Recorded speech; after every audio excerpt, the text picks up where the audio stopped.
بسم اللہ الرحمن الرحیم۔ وہ احکم الحاکمین ہے، وہ جانتا ہے کہ کون سی چیز کس اعتبار سے بہتر ہے، مناسب ہے۔ ہم سب اس کے بندے ہیں، ہمیں جاننا چاہیے کہ اللہ رب العالمین نے جو کچھ حلال اور حرام کے تعلق سے، جائز اور ناجائز کے تعلق سے، فضیلتوں اور برتری کے تعلق سے جو کچھ بیان فرمایا ہے وہ اللہ کی حکمتوں پر مبنی ہے۔ اللہ کے تمام فیصلے خیر ہے، بھلائی ہے۔ ہم اور آپ جس مہینے میں سانس لے رہے ہیں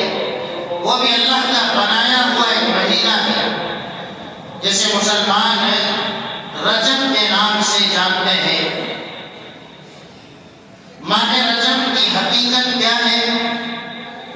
اللہ رب العالمین نے اس مہینے کو کیا فضیلت عطا فرمائی ہے، اور آج کے مسلمان کس طریقے سے اس ماہ رجب کا غلط استعمال کر رہے ہیں، اللہ رب العالمین کی بیان کی ہوئی حدود سے آگے بڑھ رہے ہیں۔ اسی ماہ رجب کی مناسبت سے چند باتیں آپ کے سامنے رکھوں گا، اس لیے کہ سماج اور معاشرے میں جو کچھ ہو رہا ہے اس کو بیان کرنا، لوگوں تک حق پہنچانا، یہ ہم سب کی ذمہ داری ہے۔ ماہ رجب کی فضیلت کے تعلق سے اللہ رب العالمین نے قرآن میں جانب اشارہ فرمایا کہ ان عدت الشہور عند اللہ اثنا عشر شہرا فی کتاب اللہ یوم خلق السماوات والارض منها اربعة حرم ذلك الدین القیم فلا تظلموا فیہن انفسکم۔ کیا آسمان اور زمین کی پیدائش ہی سے اللہ رب العالمین نے مہینوں کی تعداد 12 رکھی ہے۔ گویا مہینے یہ اللہ رب العالمین کے بنائے ہوئے مقرر کردہ ہے۔ اللہ نے مہینوں کی تعداد اسی دن سے، جس دن سے اللہ نے آسمان کو پیدا فرمایا، زمین کو بنایا، مہینوں کی تعداد اللہ رب العالمین نے 12 رکھی ہے۔ منہا اربعۃ الحرم، ان 12 مہینوں میں 4 مہینے حرمت والے ہیں، احترام والے ہیں، تقدس اور عزت والے مہینے ہیں۔ ذالک الدین القیم، اور یہ بات جان لینا، دین کے ان باتوں کو سمجھ لینا، ذالک الدین القیم، یہی سیدھا اور سچا دین ہے جو اللہ رب العالمین نے بنایا ہے۔ فلا تظلموا فیہن انفسکم، پھر اللہ رب العالمین نے فرمایا ان مہینوں میں، حرمت والے مہینوں میں اپنے آپ پر ظلم نہ کرو۔ یہ 4 مہینے کون سے ہیں؟ صحیح بخاری میں رسول اللہ صلی اللہ علیہ وسلم نے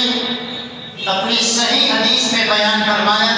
کہ جن 4 مہینوں کو اللہ رب العالمین نے حرمت والا قرار دیا ہے، ثلاثۃ متوالیات، ان میں سے 3 پہ در پہ ہیں، لگاتار ہیں،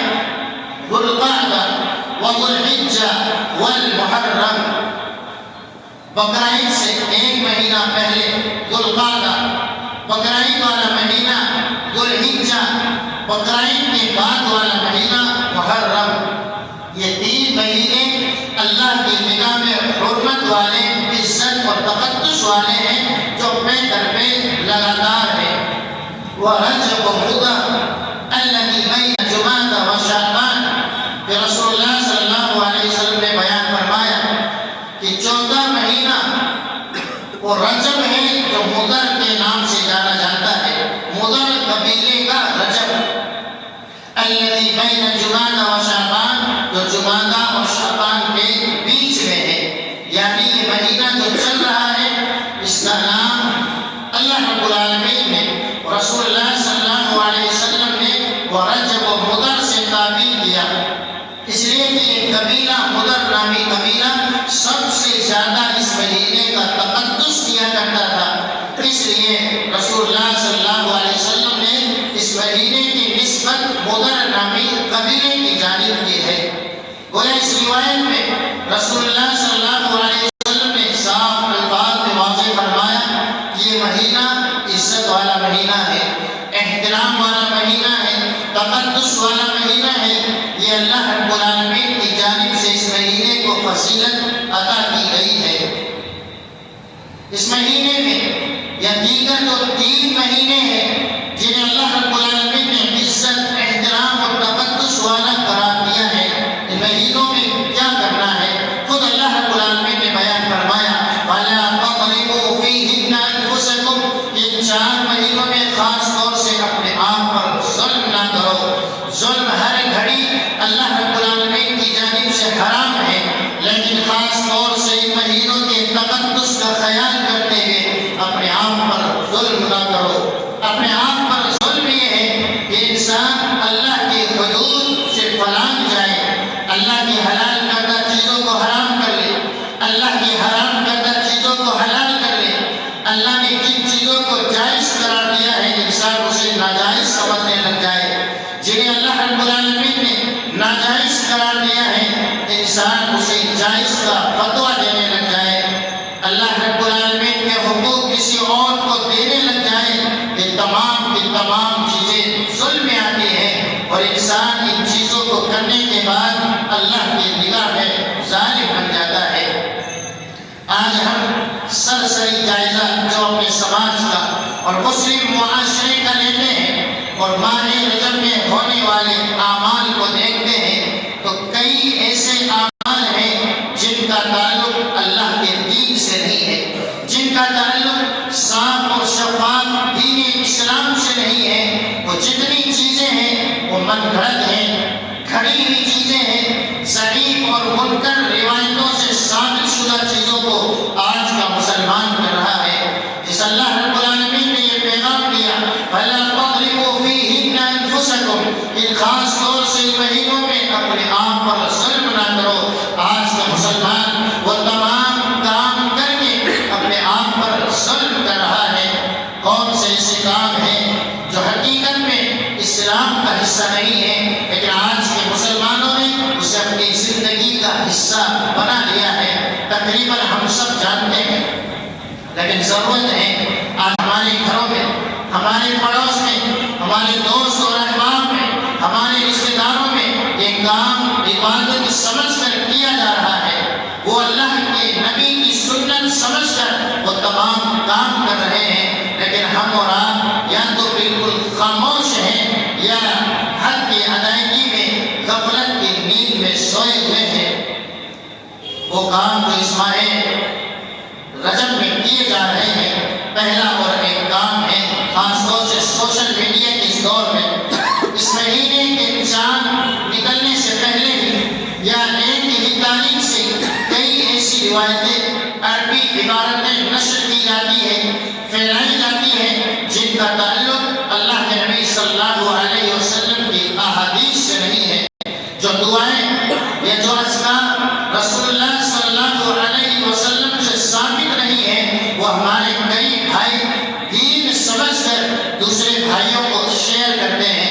نشر کرتے ہیں اور بھیجتے ہوئے نظر آتے ہیں۔ ان میں سے ایک دعا جو بار بار گردش کرتی ہے، اللہم بارک لنا فی رجب، کہ اللہ کے نبی صلی اللہ علیہ وسلم اس مہینے کے آتے ہی یہ دعا کیا کرتے تھے، اللہم بارک لنا فی رجب، لیکن رسول اللہ صلی اللہ علیہ وسلم سے یہ دعا ثابت نہیں ہے۔ کتنے مسلمان رسول اللہ صلی اللہ علیہ وسلم کے نام کے آ جانے کے بعد بلا کسی تحقیق کے، بلا کسی چھان بین کے ان تمام چیزوں پر عمل کرتے ہیں اور عبادت اور ثواب سمجھتے ہوئے دوسرے بھائیوں تک پھیلاتے اور نشر کرتے ہیں۔ یہاں ضرورت ہے کسی بھی چیز کو پھیلانے سے پہلے، کسی بھی چیز کو دین کا درجہ دینے سے پہلے ہم اور آپ اس کی تحقیق کر لیں، علماء حق کے سامنے پیش کر دیں اور یہ جان لیں کیا یہ دین کا حصہ ہے یا دین کا حصہ نہیں ہے۔ کہیں ایسا تو نہیں ہے کہ دین بیزار لوگوں نے، دین کے نام پر کھلواڑ کرنے والوں نے کئی ایسی چیز اس دین میں داخل کر دی ہے جو دین اسلام کا حصہ نہیں ہے، اور بھولے بھالے مسلمان جو دین سے دور ہیں، جو وہی دین سمجھ کر، عبادت سمجھ کر، ثواب کا عمل سمجھ کر کرتے جا رہے ہیں، اور یہ سمجھتے ہیں بڑی نیکی ہے اور اپنے آپ کو تھکا رہے ہیں۔ ماہ رجب کے تعلق سے ایک دعا پھیلائی جاتی ہے، یہ دعا اللہ کے نبی صلی اللہ علیہ وسلم سے ثابت نہیں ہے، لہذا نہ خود اس طرح کی دعا کا اہتمام کریں، اور جو کرتے ہیں ان تک حق کا پیغام پہنچائیں کہ نبی صلی اللہ علیہ وسلم سے یہ ثابت نہیں ہے۔ اسی طریقے سے رسول اللہ صلی اللہ علیہ وسلم کی حدیث کو بیان کرنے کے نام پر یہ بیان کیا جاتا ہے کہ رسول اللہ صلی اللہ علیہ وسلم نے اس مہینے کی فضیلت کے تعلق سے فرمایا کہ رجب و شہر اللہ، یہ رجب بھی اللہ کا مہینہ ہے۔ حالانکہ جتنے مہینے ہیں، جتنے دن ہیں، یہ سب اللہ کے بنائے ہوئے ہیں، لیکن کسی چیز کو اللہ کی جانب منسوب کر دینا اور دین کا حصہ قرار دینا، اس کے لیے قرآن و سنت کی دلیل چاہیے۔ اگر قرآن و سنت کی کوئی دلیل ہمارے سامنے موجود نہیں ہے تو ہم اور آپ اس طرح کی حدیثیں یا اس طرح کی چیزیں جو عربی عبارتیں ہیں نہ تو پھیلائیں اور نہ ہی لوگوں کے سامنے بیان کریں۔ اس ماہ رجب میں ایک عمل جو دھیرے دھیرے پھیلتا جا رہا ہے، ہمارے کئی بھائی اسلام سے واقف نہیں ہے۔ اس ماہ رجب کے آنے کے بعد پہلی جمعرات یا جمعہ کو ایک نماز ادا کی جاتی ہے جسے صلاۃ الرغائب کے نام سے جانا جاتا ہے۔ احادیث میں جو من گھڑت ہے، گھڑ لی گئی ہے، اس کا تذکرہ ملتا ہے، اور یہ حدیث جو بیان کی جاتی ہے لوگوں کے سامنے فضیلت کے طور پر کہ صلاۃ الرغائب پڑھنے والے کے لیے اللہ رب العالمین نے یہ فضیلتیں اور ثواب اور جزا تیار کر کے رکھا ہے کہ نبی صلی اللہ علیہ وسلم کے انتقال کے 400 سال کے بعد ایجاد کی گئی ہے۔ کوئی ایک ایسی نماز جو نہ نبی کے زمانے میں موجود ہے، نہ صحابہ کے زمانے میں موجود ہے، نہ تابعین اور تبع تابعین اور ائمہ کرام کے زمانے میں موجود ہے۔ خیر القرون کے زمانے میں، خیر القرون میں لکھی ہوئی کتابوں میں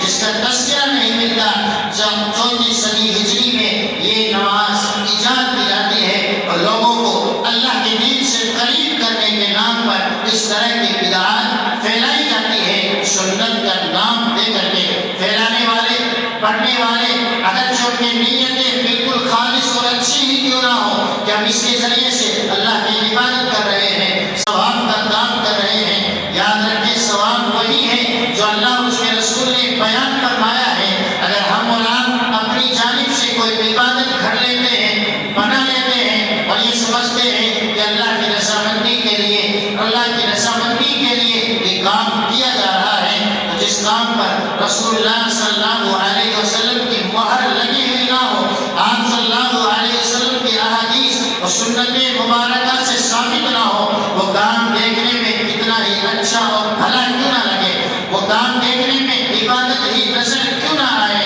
لیکن نبی کی مہر نہ ہونے کی وجہ سے ایسے تمام کام بدعات میں، ایسے تمام کام دین میں نئے کام ایجاد کیے گئے ہیں۔ رسول اللہ صلی اللہ علیہ وسلم نے صاف الفاظ میں بیان فرمایا، من احدث فی امرنا ھذا ما لیس منہ فہو رد،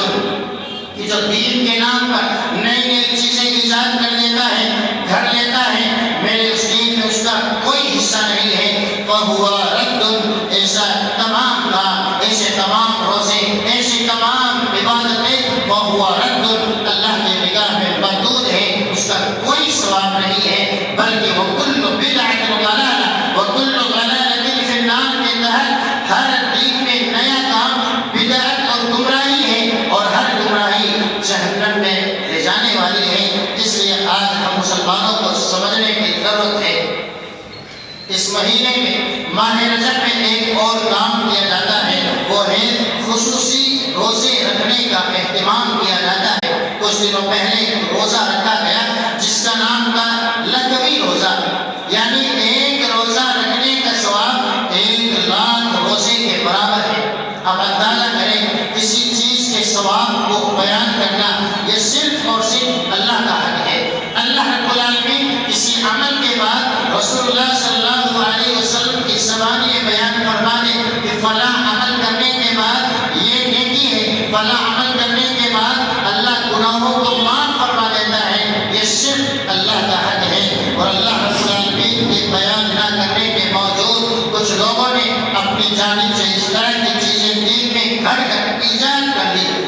میں سے ایک روزہ ہے جسے ہندوستان کے مسلمان لکھوی روزے کے نام سے جانتے اور پہچانتے ہیں۔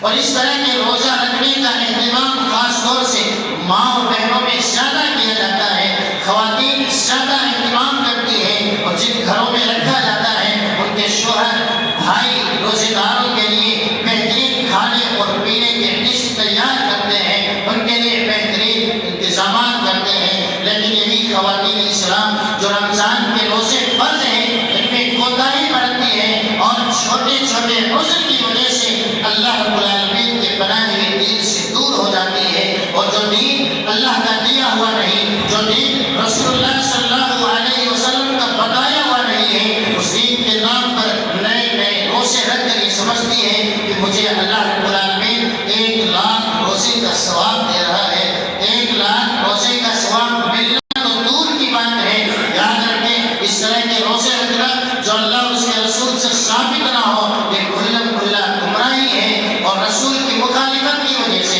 اللہ کے حدود کو توڑنے کے نتیجے میں اللہ رب العالمین کل قیامت کے دن سخت سزائیں دینے والا ہے۔ اس لیے ہم اور آپ جو بھی عبادت کریں، 2 رکعت پڑھیں، 1 روزہ رکھیں، قرآن کی تلاوت کریں، ان تمام چیزوں میں پہلے دیکھ لیں کہ اللہ کے نبی صلی اللہ علیہ وسلم سے یہ عبادتیں ثابت ہیں یا نہیں ہیں۔ آپ صلی اللہ علیہ وسلم نے، صحابہ کرام نے، تابعین اور تبع تابعین نے دین کے نام پر ان تمام چیزوں کو کیا تھا یا نہیں کیا تھا؟ اگر انہوں نے عمل کو انجام نہیں دیا تو ہم اور آپ اس سے دور رہیں، اسی میں بھلائی ہے اور اسی میں ہمارے لیے بہترین بدلہ ہے۔ اس مہینے میں ایک اور عبادت کی جاتی ہے، خاص طور سے یہ رواج بڑھتا جا رہا ہے۔ اس مہینے میں خاص طور سے اس مہینے کی فضیلت کو سمجھتے ہوئے عمرہ کا اہتمام کیا جاتا ہے، اور کئی بھائی اس مہینے میں عمرہ کا اہتمام کرتے ہیں۔ ان کے سامنے ایک روایت ہے عبداللہ ابن عمر رضی اللہ عنہما کی، وہ فرماتے ہیں کہ اللہ کے نبی صلی اللہ علیہ وسلم نے اس مہینے میں عمرہ کیا ہے، لیکن مائی عائشہ رضی اللہ عنہا بیان فرماتی ہے کہ آپ صلی اللہ علیہ وسلم نے اس مہینے میں ایک بھی عمرہ نہیں کیا ہے۔ آپ نے زندگی میں مکہ سے ہجرت کرنے کے بعد 4 عمرے ادا کیے ہیں، لیکن اس مہینے میں آپ نے ایک بھی عمرہ ادا نہیں کیا۔ یہی تحقیق سے ثابت ہے، لہٰذا اس مہینے کو خاص کر لینا عمرہ کے لیے یہ بھی انسان کو بدعت کے درجے میں داخل کرنے والا عمل ہے۔ ہاں، ہم اور آپ اگر ایسے ہی کرنا چاہیں اور اس مہینے میں ہمارا اگر نمبر آ جاتا ہے تو انسان عمرہ کر سکتا ہے، لیکن خاص کر لینا اور ثواب کا الگ اہتمام کرنا، اس مہینے میں زیادہ عمرہ کریں گے یا جائیں گے تو زیادہ فضیلت ہے۔ اس مہینے میں ایک اور اہم کام کیا جاتا ہے جس کا تعلق بھی صحیح دین اسلام سے نہیں ہے، اس دین سے نہیں ہے جس دین کو اللہ رب العالمین نے سن 10 ہجری کے آخر میں مکمل قرار دیا کہ آج دین مکمل ہو چکا ہے۔ اليوم اکملت لکم دینکم واتممت علیکم نعمتی ورضیت لکم الاسلام دینا، جسے اللہ نے ہم سب کے لیے پسند فرما لیا، اس دین میں اس کا کوئی حصہ نہیں ہے۔ اس طرح کی عبادتوں کا، اور ان عبادتوں میں سے ایک رات ہے معراج کی رات، یعنی اس نام سے لوگ 27 تاریخ کو، اس مہینے کی 27 تاریخ کو رات جاگتے ہیں اور دن میں روزہ رکھتے ہیں، اور اس دن کے روزہ رکھنے کا نام ہزاری روزہ ہے، یعنی ایک روزے کا ثواب 1000 کے برابر ہے۔ اس طرح کا ثبوت نہ اللہ کے نبی صلی اللہ علیہ وسلم سے ملتا ہے۔ معراج آپ صلی اللہ علیہ وسلم گئے جب آپ مکے میں تھے، مکہ کے بعد آپ صلی اللہ علیہ وسلم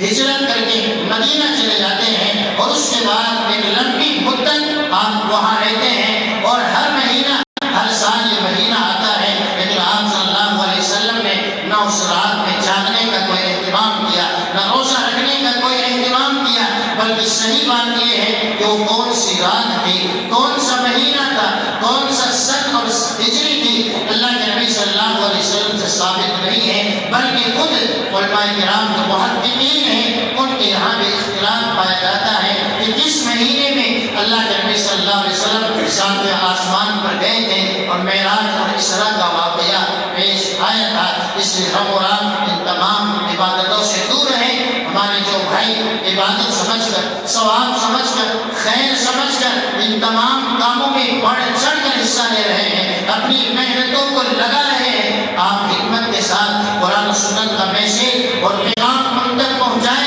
یہی الدین و النصیحہ کا تقاضا ہے کہ دین خیر خواہی کا نام ہے۔ انہیں پورے القاب سے یاد کرنے کے بجائے انہیں اپنے سے قریب کر کر دین بتائیں کہ دین، حقیقی دین کیا ہے، ریئل اسلام کیا ہے، بلکہ آپ جو کر رہے ہیں اس کا اسلام سے کوئی تعلق نہیں ہے۔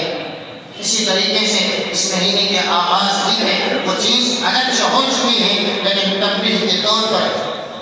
خبردار کرنے کے لیے اس چیز کی جانب میں اشارہ کرنا مناسب سمجھتا ہوں۔ اس مہینے میں خاص طور سے ایک بہت ہی بڑا عرس کا اہتمام کیا جاتا ہے۔ اس مہینے کی شروعات سے پہلے اور اس مہینے کی شروعات ہی میں چھٹی کے نام سے خاص طور سے اجمیر کوئی پیدل جاتا ہے یا کسی بھی نیت کر کے وہاں تک جاتے ہیں۔ یاد رکھیں، آج آپ دیکھیں جتنے سائن بورڈ ہے یا جتنی گلیاں ہیں، جگہ جگہ آپ کو ہر مہینے میں عرس نظر آتا ہے، فلاں کا عرس ہے، پیدل چلنا ہے، بس کا انتظام ہے، ان تمام چیزوں کا انتظام کیا جا رہا ہے۔ جبکہ آپ پورے قرآن کو پڑھ لیں، سورۃ الفاتحہ سے لے کر من الجنۃ والناس اٹھا کر کے دیکھ لیں، آپ صلی اللہ علیہ وسلم کی احادیث مبارکہ کھنگال لیں، آپ صلی اللہ علیہ وسلم کا مکہ میں 13 سال، مدینہ میں 10 سال پوری زندگی اٹھا کر کے دیکھ لیں، آپ کی سیرت کو پڑھ لیں، آپ کے جیون کو پڑھ لیں، زندگی میں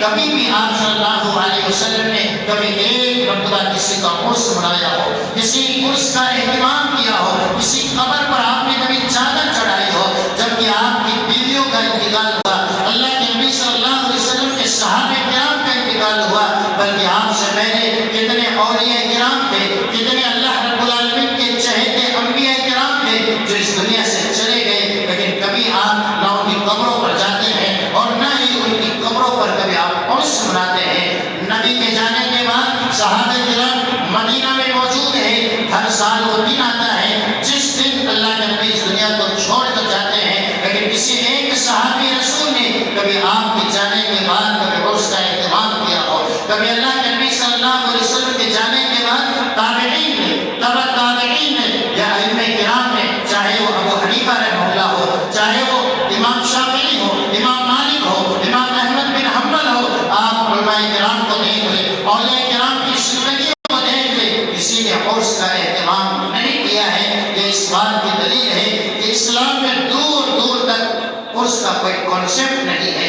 عرس کے تعلق سے کوئی تعلیم قرآن و سنت میں نہیں ملتی ہے، بلکہ اس کے خلاف اگر قرآن و سنت کا مطالعہ کیا جائے تو اللہ کے نبی صلی اللہ علیہ وسلم سے جو تعلیمات ملتی ہے وہ تمام کی تمام تعلیمات اس طرح کی خرافات کے خلاف ہیں۔ آپ صلی اللہ علیہ وسلم نے ایک مرتبہ کسی صحابی کو نظر ماننے کی وجہ سے آپ نے فرمایا تھا بل کان فیہا عید من آیاتہم، کہ ایسا تو نہیں ہے کہ زمانے جاہلیت میں وہاں کوئی میلہ لگتا ہو، وہاں کوئی عید کا اہتمام کیا جاتا ہو، وہاں کوئی عرس مناتے ہو۔ اگر ایسی جگہ ہے جہاں عرس منایا جاتا ہے، جہاں میلے اور کھیلے کا انتظام کیا جاتا ہے، تو وہاں جا کر خالص اللہ کے لیے بھی نظر ماننا جائز نہیں ہے۔ جب ایسے مقام پر جانا ہی جائز نہیں ہے، اللہ کے لیے نظر ماننا ہی جائز نہیں ہے، تو وہاں جا کر سجدے کرنا، وہاں جا کر رو رو کر گر گرانا، وہاں جا کر طواف کا اہتمام کرنا، وہاں جا کر غیر اللہ کی نذر و نیاز چڑھانا، غیر اللہ کے نام پر سبیلے چڑھانا، یہ کہاں تک جائز ہو سکتا ہے؟ جن تعلیمات کو مٹانے کے لیے اللہ کے نبی صلی اللہ علیہ وسلم اس دنیا میں بھیجے گئے، آج کا مسلمان انہیں تمام تعلیمات کو بیدار کر رہا ہے اور لوگوں میں پھیلایا جا رہا ہے۔ ضرورت ہے مسلمانوں، یہ اللہ کے حقوق کے ساتھ کھلواڑ ہے، یہ اللہ کی شان کی گستاخیاں ہو رہی ہے، اس لیے ہم توحید پرستوں کی ذمہ داری ہے، اہل حق کی ذمہ داری ہے کہ جہاں جہاں شرک کے بازار پھیلائے جا رہے ہیں، جہاں جہاں اللہ کے حقوق کی خلاف ورزیاں ہو رہی ہیں اور اللہ کی توحید کے ساتھ کھلواڑ کیا جا رہا ہے، وہاں توحید کا ثبوت دیتے ہوئے، غیرت ایمانی کا ثبوت دیتے ہوئے جاگ جائے، بیدار ہو جائے۔ اگر آپ کے گھر والے، آپ کے رشتے دار، دوست اور احباب ایسے ہیں جو اللہ کے ساتھ میں شریک کر رہے ہیں، آپ انہیں سمجھائیے، آپ انہیں بتائیے کہ یہ نعرے جہنم میں دھکیل نہ دیے جائیں، لیکن ہم اور آپ صرف خواب خرگوش میں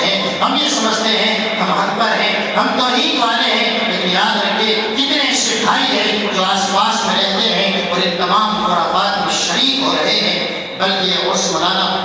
اور اس طرح کا اہتمام کرنا، اللہ کے نبی صلی اللہ علیہ وسلم اپنے آخری وقت میں دعا کرتے ہیں، اللہم لا تجعل قبری عیدا، اے اللہ میری قبر کو کبھی عید کا ذریعہ نہ بنانا، اور سو میلے اور ٹھیلے کا ذریعہ نہ بنانا کہ لوگ وہاں آئے، عرس منائے، خوشیاں منائے یا عبادتیں کرے۔ اللہ کے نبی کو دعائیں کر رہے ہیں اور آج اسی نبی کا نام لینے والے اللہ کے نبی صلی اللہ علیہ وسلم کی سنتوں کا مذاق اڑا رہے ہیں، بلکہ صاف الفاظ میں آپ نے فرمایا وَلَا تَجْعَلُوا قَبْرِي عِيدًا، میری قبر کو عید مت بنانا، میری قبر کو عرس کی جگہ نہ بنانا، میری قبر کو میلے اور ٹھیلے کی جگہ نہ بنانا۔ یہ اللہ کا فضل و کرم ہے کہ اللہ رب العالمین نے آپ کی قبر کو محفوظ کر دیا ہے کہ وہاں تک ایسے لوگ پہنچ نہیں پاتے ہیں، لیکن ہمارے بھائی ایسے ہیں جو وہاں تک جا رہے ہیں۔ اس لیے ہم اور آپ کی ذمہ داری ہے کہ ان تمام چیزوں سے روکیے اور سماج کو جاگرک کیجیے۔ آخری ایک کام جو کئی کام کیے جاتے ہیں اس میں سے آخری عمل جو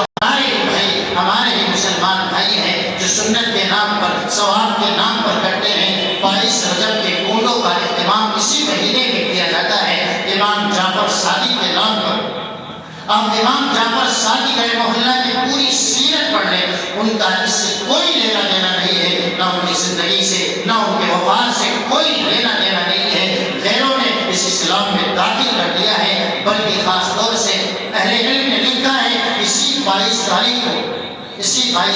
کو اللہ کے نبی صلی اللہ علیہ وسلم کے جو سالے تھے یعنی امیر معاویہ رضی اللہ تعالیٰ عنہ کا انتقال ہوا۔ اس کی خوشی میں دشمنان اسلام یہ تمام کام کرتے رہے، پھر مسلمانوں میں دھیرے دھیرے الگ الگ انداز میں پھیلاتے رہے اور خاص طور سے پاک و ہند میں یہ تمام کام پھیلائے گئے ہیں۔ آج کئی مسلمانوں کو جب یہ بتایا جاتا ہے تو اس کام کو نہیں چھوڑتے لیکن تاریخ بدل دیتے ہیں۔ یاد رکھیں اس عمل کا ثبوت آپ تاریخ بدل لیں تب بھی قرآن و سنت سے نہیں ہے، اس لیے نہ اپنا پیسہ لگائیں، نہ اپنا وقت لگائیں اور نہ ہی اپنے انرجی کو ان کاموں میں صرف کریں، اس لیے کہ یہ تمام کام ایسے ہیں جس کے تعلق سے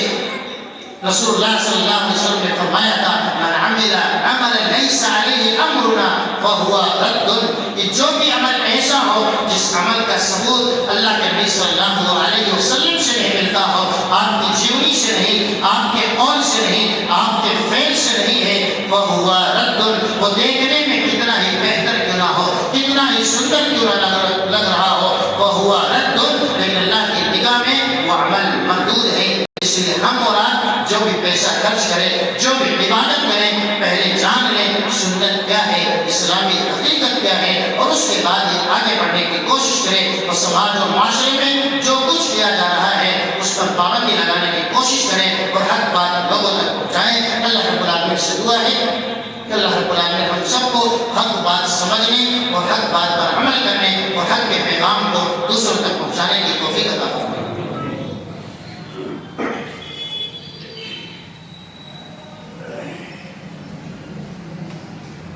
لله رب العالمين والعاقبة للمتقين وأشهد أن لا إله إلا الله وأشهد أن محمدا عبده ورسوله والصلاة والسلام على عبده ورسوله محمد وعلى آله وصحبه أجمعين۔ تقریباً ہر سال جب اس طرح کے مہینے آتے ہیں تو یہ تمام چیزیں بتائی جاتی ہیں، مقصد یہ ہوتا ہے وَذَكِّرْ فَإِنَّ الذِّكْرَىٰ تَنفَعُ الْمُؤْمِنِينَ،